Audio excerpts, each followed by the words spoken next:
channel. Today is Mother's Day, and so I think today is the perfect day to share with you guys how I lost my babies. So when I was pregnant with my first child, I was like 25 years old, and I was, fairly young. I was ready for a child and everything like that. I had a serious relationship and everything going well and all that. And in saying that, no, I got pregnant, which I didn't know. I don't miss period. It's like my mind is not on period or anything, like, okay, I miss my period and I need to check the date and all that. It's not like that for me.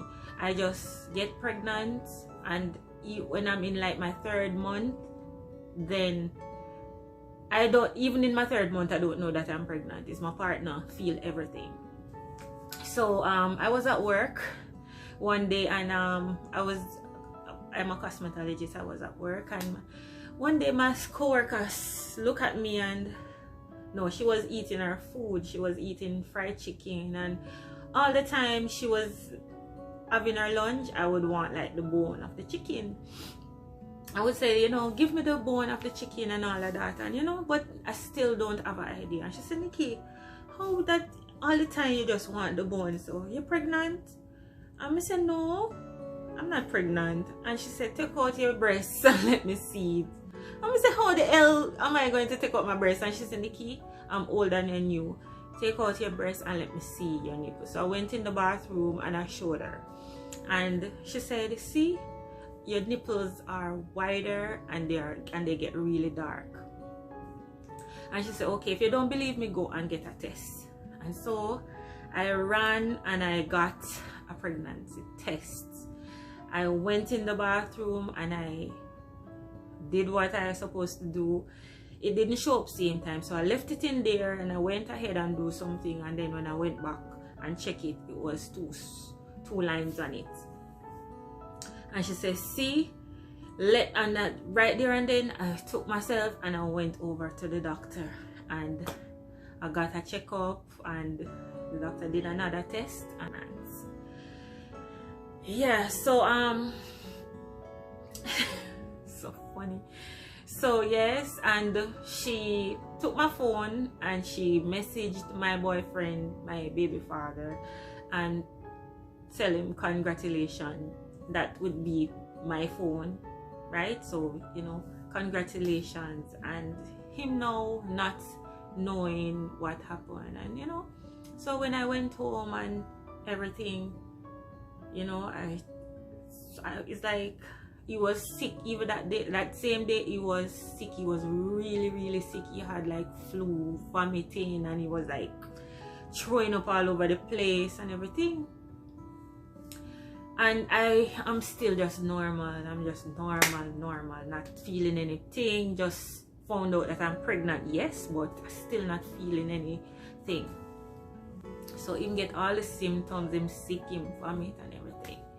So further down in the pregnancy, it's like I went to do my regular checkups, and and everything. He was there. I know he would have been a great dad and everything. Looking back now, I know that he would have been a great dad and everything. But it's like when I'm so almost like when I'm in my 6th month and all of that, I realized he began to change. He doesn't want to see me. He doesn't want to come around me. When him come home, him just take up him food and him eat and him bathe and him gone, and him not coming back till late. So me, I was like, I'm not used to him like that. I'm used to him coming home, and when him go work, him come home, him bathe and him eat and him sit down outside and whatever, and then when him ready, him come inside. But it was so different. It was like, doesn't want to see me. Him no want, it's like him despise me. and I didn't understand, and I honestly took it really it started to stress me out, like really stress me out. And so I developed high blood pressure. Yeah, it started to fluctuate. When I started to do my checkups, I had to start at Iris Clinic and all that, you know, and started to admit. One of the time I admitted in hospital for 1 month, you know, just to keep my pressure under control and everything like that. And you know, it's like I really didn't understand until now. I can really look back and say probably because he had the symptoms why he didn't want to see me and why he was treating me like that. You understand? I really didn't understand. And when I eventually took him to have a baby, it's like I thought they could have taken the baby. Basically, they could have taken the baby because they realized that the baby was breech, and the baby, they could have taken the baby, right? But they didn't take the baby. So when they send me home now and everything is like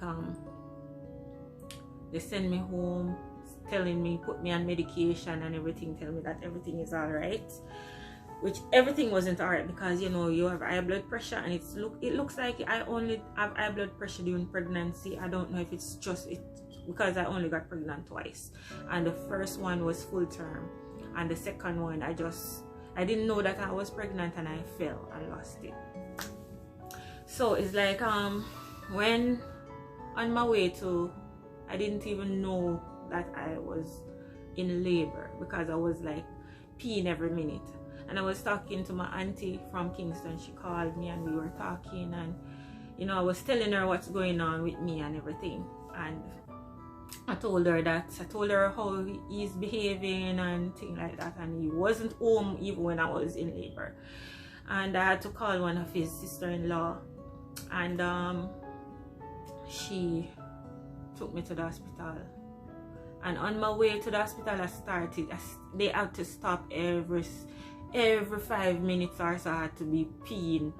I have to stop and they have to make me pee. So not little do I know that is the head water that I'm passing out every minute. I'm passing out the head water. So when I eventually reached at the hospital, they checked me, and you know, they said that I'm not ready.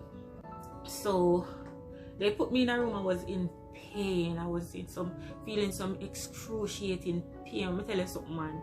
The pain is like I really couldn't hold in I really couldn't hold it in.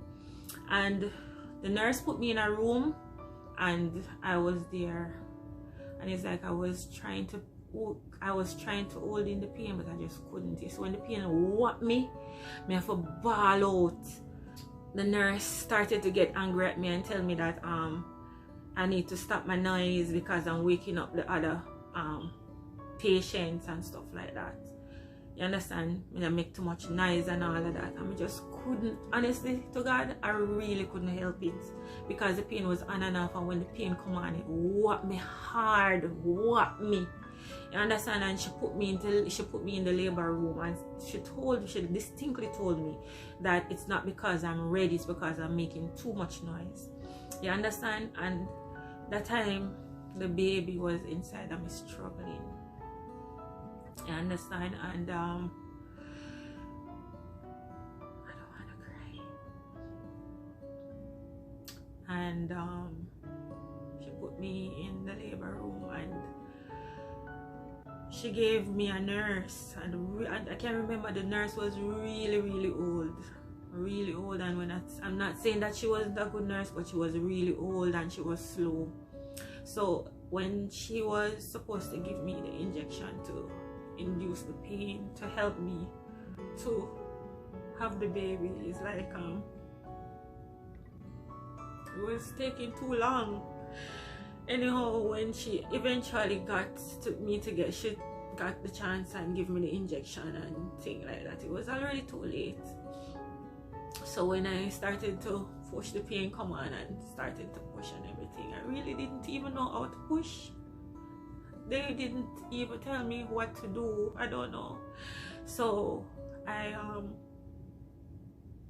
eventually pushed and everything, and right there and then, while everything. I have my baby, and the baby came out dead with the cord and everything wrapped up around his neck right there. And then it's like I couldn't cry same time when I found out that the baby is dead. I really couldn't cry based on everything I have gone through at that within that period of time. And I witnessed a lady just came into labor, literally came into labor, jumped up on the bed herself and gave birth on her own. And the nurse looked at me and said, see that you never go through nothing, you never do nothing. Like, she told me I never do nothing, but I didn't know what to do. The lady jumped up on the bed and she pushed out her own baby. She just pushed out the baby. No nurse or nothing wasn't around there. She just jumped up on the bed and she pushed out the baby and things like that. And so God.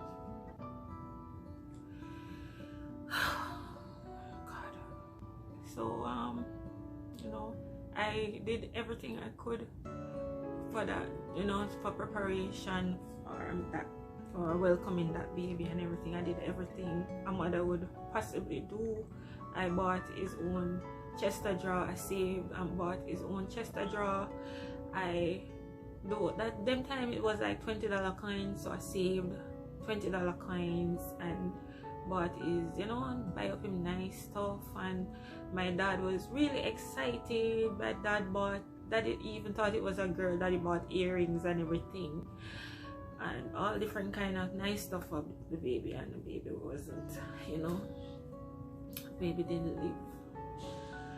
Yeah, and then years after I found out that I was pregnant again. I really didn't know that I was pregnant again. And then I fell, and I felt that drop was unbelievable. It's like I felt everything inside of me. I felt everything came down to my vagina, and honestly I really didn't know that I was pregnant. And not even when I was small I can remember getting a drop and feel like that. I felt like blood. I felt everything rushed down to my vagina. I couldn't get up same time. I had to sit there and wait until it cooled off. But in my head, it's like the feeling that I had down there, it was like pure blood. But when I actually got the chance to get up and went to the bathroom to look, there was nothing. There was nothing. You understand?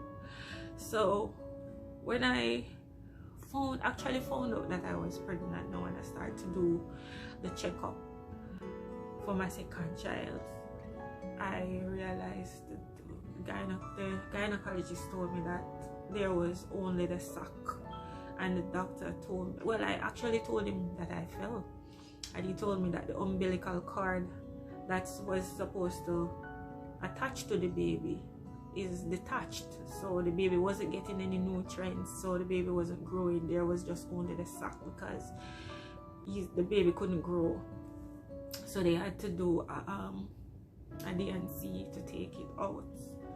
So that's basically it with my pregnancies.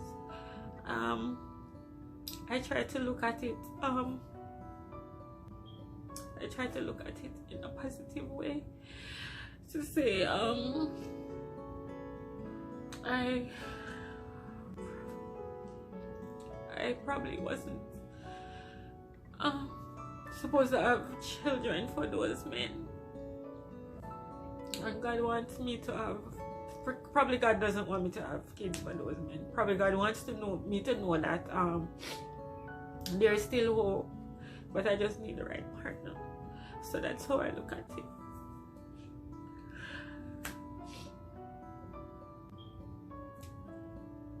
I try not to put my mind on it, but at times like today, I really get emotional. But I'm still hoping and praying that one day I will have a child. Thanks for watching, guys. sorry about the tears, but I just can't help it. Thanks for watching again. Love you.